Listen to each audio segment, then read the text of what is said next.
Maigsoon maayong buntag ang atong ebanghelyo karon gikan sa ebanghelyo ni San Mateo kapitulo 8 bersikulo 5:17.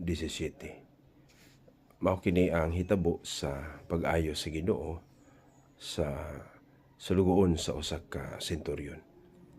Ang nindot nga pulong nga gilitok sa maong senturyon sa dihang mihangyo siya nga ay ipaayo ang iyang sulugoon, unya mingon ang Ginoo, moadto ako ug ako siyang ayuhon.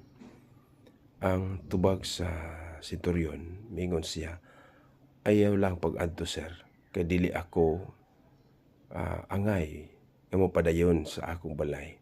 Isulti lamang ug mamaayo ang akong sulugoon. Usa kini kapag padayag sa dakong pagsalig, no?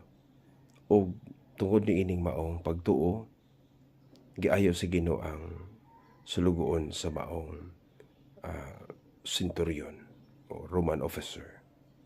Maigsoon sa atong kinabuhi, ang Ginoo mohimo gayud og mga milagro, mga butang nga usahay dili nato matugkad kung kita puno gayud sa pagtuo ug pagsalig niya. Sama sa maong senturyon, misalig ug mituo siya bisan sa distansya, maayo na ang iyang sulugoon. Ipamulong lang nga maayo.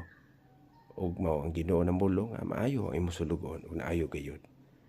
Hinawton ta nga sa atong tagsa-tagsa ka kinabuhi, aduna usab kitay pagtuo nga sama niini. Matag misa sa di pa ta mo kalawat, atong gihulaman kining maong pulong sa senturyon nga dili ko angay mo dawat kanimo Ginoo apan ipamulong mo lamang ug maayo ako. Unta mga igsoon, puno kini sa pagtuo ug maayo gayud kita gikan sa atong sakit sa sala. Matag higayon ni kita modawat ug mokalawat sa Ginoo. God bless.